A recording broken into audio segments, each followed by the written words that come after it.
So just a couple of quick points then about the do's and don'ts of trying to align a system. What we want to do is create opportunities for secondary, post-secondary faculty to create common understanding and meaning of the standards.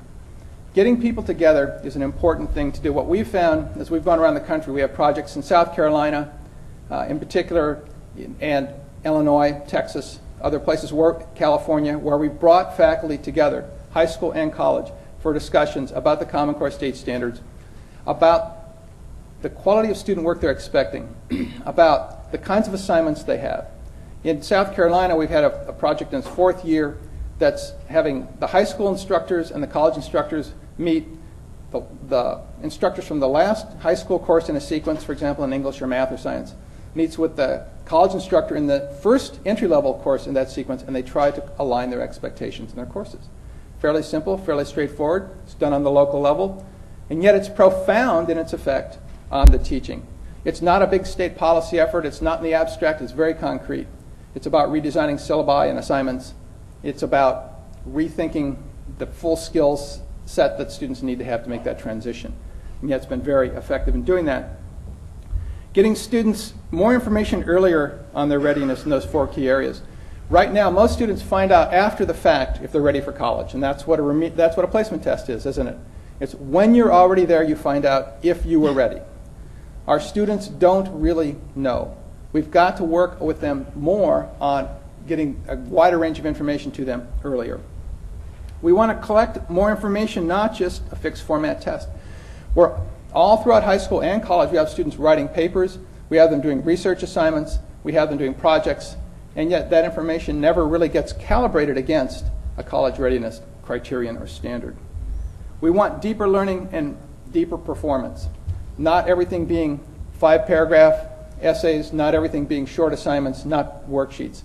We need to have assignments and expectations for students to do multiple papers, at least in the 3 to 5 page range, that require research and require original information. We need lab activities and others where you have to generate a hypothesis and test that hypothesis.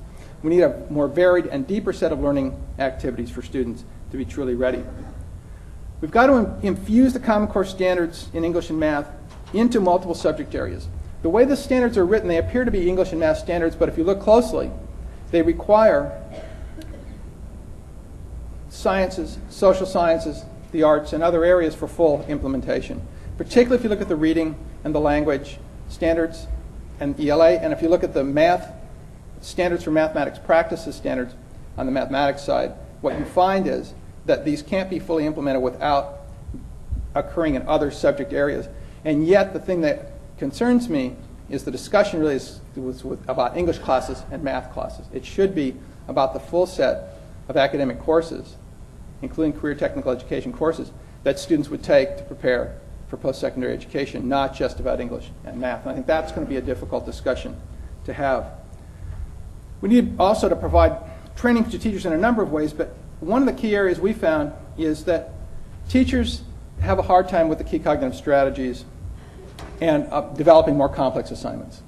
And we're in the 4th year of a project in the New York City school systems where we have teachers working with a set of assessments that help students to go deeper on multi-day tasks and projects that they have to write up using those key cognitive strategies I showed you earlier.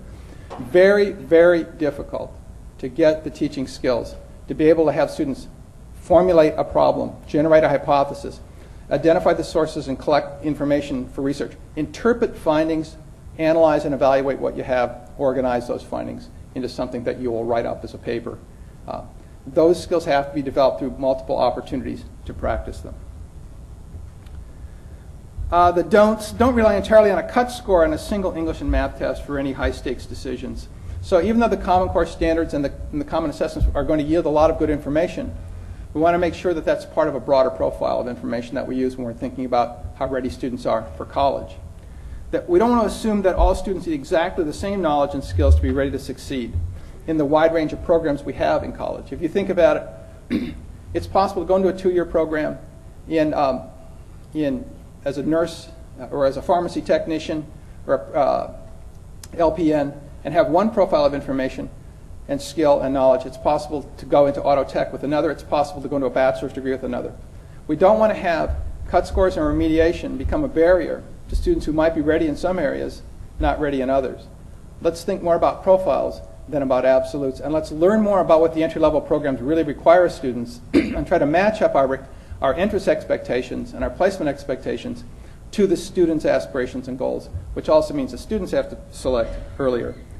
And then let's not create a distinction between the fundamental knowledge and skills needed for careers and for college. And this is a huge undertaking to take the step to say that a lot of what students need to be ready for college is what they need to be ready for careers and vice versa. I'd emphasize those key learning skills and techniques I talked about. I'd also emphasize the cognitive strategies. The content knowledge is going to be slightly different, but that's that notion of profiles. So it's okay to have slightly different configurations of knowledge for different types of futures, as long as we understand that there's a common set that is applicable as well. And let's not forget this is ultimately a human endeavor, and that people need time to understand what is expected of them and to evolve their definition of college and career ready. We're going to go in this with very different conceptions of what it means to be college and career ready. We need to start with that understanding and work from there towards something that's more common and shared, and that's an inclusive definition that applies to all students. So with that, we've been working in this space for a long time. If you're interested in any of our work, please visit our website. Otherwise, thank you so much for the opportunity to talk with you about this. I think it's a great opportunity. I'm glad to see everyone here, and I certainly wish you success in your meeting today. Thank you.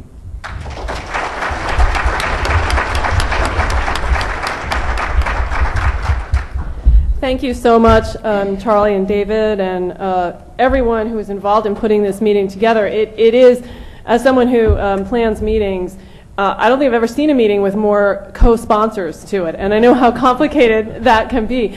I also, in listening both last night and especially this morning, I've been thinking that you may all be thinking we've just been piling on tasks, one after the other, and you may be thinking, wow, this is a really big assignment that we have.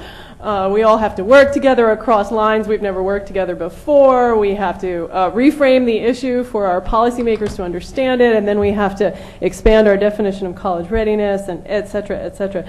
And I fear that I am not going to make this situation better, because I too am going to urge us to expand our sense of what we're actually all about, and the way in which the Common Core Standards is a launching point for something much bigger. And we can go back to the slides, actually, since mine are just right. There we go. Thank you.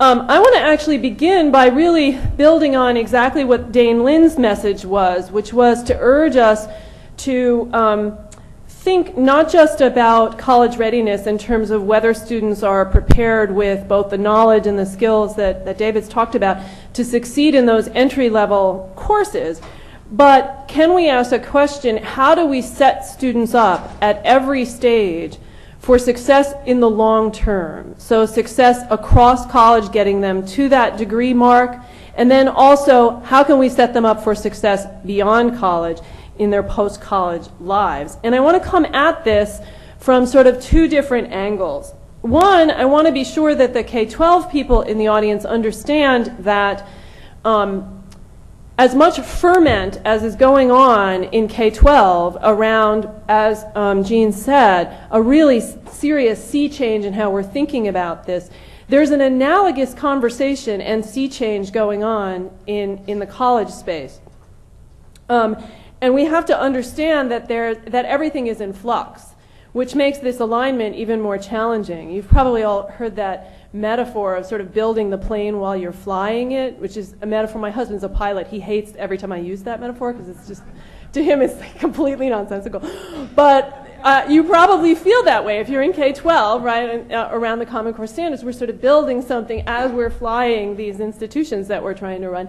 And the scary part is it's even more complicated, because in college too we are rebuilding the airplane as we're flying it, and in some ways we have two different airplanes that we're somehow getting to align, and both of them are under construction.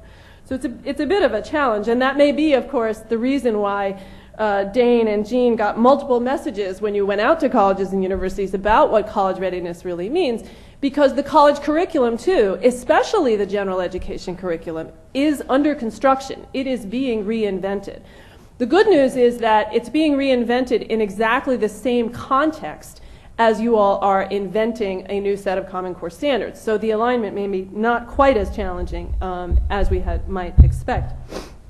The other thing that I'm going to do is try to share with you some data about the changing global economy and what that ultimate goal is in preparing students to navigate a rapidly changing environment of work. And I'm going to draw for my presentation on information from an initiative that AAC&U launched in 2005 called LEAP, Liberal Education in America's Promise. Some of you are probably in states or institutions that have used some of the resources in LEAP or are involved in LEAP. I won't say too much about the specifics of the initiative except that it's a large national initiative all geared towards answering this question: what does quality college learning really mean in the 21st century? And there are a number of states that are involved in this initiative. And I must say that Kentucky is actually our most recent partner state in LEAP, so welcome to all of you in Kentucky to the LEAP initiative. We have about 7 states that we're working in intensely, soon to be 8. And in trying to examine the circumstances around which we're trying to prepare students and define what quality really means in higher education today, I think LEAP, like the Common Core, really responds to this new reality that Jean was trying to allude to, that the world is just demanding more. And one thing I want to point out, though, is that at least in the higher education dialogue and in the policy dialogue, we're very much focused on the very first thing on this slide, the demand for sheer greater numbers to get across the stage. And what AAC&U is trying to talk a bit more about are the two other elements here, which really lies behind why we need more numbers, and that is that we need people who have a higher level of skill and ability. And also we need people with a broader skill set and some new areas of knowledge and skill than we might have needed before. And one of the things that we've done in LEAP is, after we've sort of examined what the economy seems, where the economy seems to be going, we also went out and talked with colleges and universities all across the country. AAC&U is an organization with about 1,250 college and university members of all sorts, so public, private, 2-year, 4-year. And we also went and we talked with business leaders all around the country. We ran campus community dialogues all across the country. And then we did a series of surveys of employers. And we worked also with accrediting organizations. I think we haven't mentioned them yet, but accrediting groups in colleges and universities are incredibly powerful in propelling change or sometimes preventing positive change. And I think in general they're a force for good. But we went and talked with both the regional accrediting groups and also a series of professional accrediting groups. And one of the things that you discover when you talk with all of these groups is, when it comes right down to it, there is an emerging consensus, at least at a very broad level, about what the broad essential learning outcomes are for all students to be successful in that long-term vision. I put some handouts on your table just to make this move a little faster. There's a broader set of these essential learning outcomes that's in a chart on your tables if you want to take a look at it. Just 2 comments about them. One, you will notice, as has already been said, these outcomes extend beyond just English and math skills. We know that. And we know embedded in the standards, as David said, are a lot of strategies and learning approaches and outcomes that will need to be implemented across the curriculum in broader areas than we might have done so far. The other thing that I will say is I want to focus on this 4th category, what we're calling integrative and applied learning. One of the things that came through very clearly when we talked with employers is, and this too reinforces something that David said, it's less about the technical knowledge, and it's more about what students can actually do with the knowledge, how they can apply knowledge in fast-moving settings, how can they apply knowledge to problems that are unscripted, problems that have not been encountered before. And that, I think, we are calling that sort of the 21st century liberal art, is integrative and applied learning. And there are a lot of really good reference points in the Common Core standards that point to developing in students these skills. But I think we are a long way from figuring out exactly how the curriculum at both the K-12 and the college level needs to look to really, really prioritize these integrative and applied learning skills. So I'm going to just share a couple of data points from these surveys of employers that we've been doing for a number of years, All of the findings from these things are up on our website at this site. If you just go to acu.org/leap and look at the public opinion section, you can find all this data. I'm just going to share 2 slides from this, our most recent survey, which was done in late 2009, and we surveyed business leaders all across the country at businesses that hire a lot of college graduates, either 2-year or 4-year. And one of the things we found was that there is near universal agreement among business leaders that they are asking of their employees, and in this sense we were asking questions about both the employees they currently have and the employees they are planning to hire as they emerge from the recession. So who are they really looking for? And what you'll see here is that overwhelmingly the bar is being raised for what people really need to know and be able to do. And I'll point to 2 really important things that reinforce my earlier point about integrative and applied learning. They really need employees who can coordinate across departments, deal with complex challenges, and use a broad array of skills. So this just reinforces that it's really those strategies to keep learning, some of the things that David was talking about, that will come into play here, and the ability to integrate what they're learning in one setting and applying it in another setting.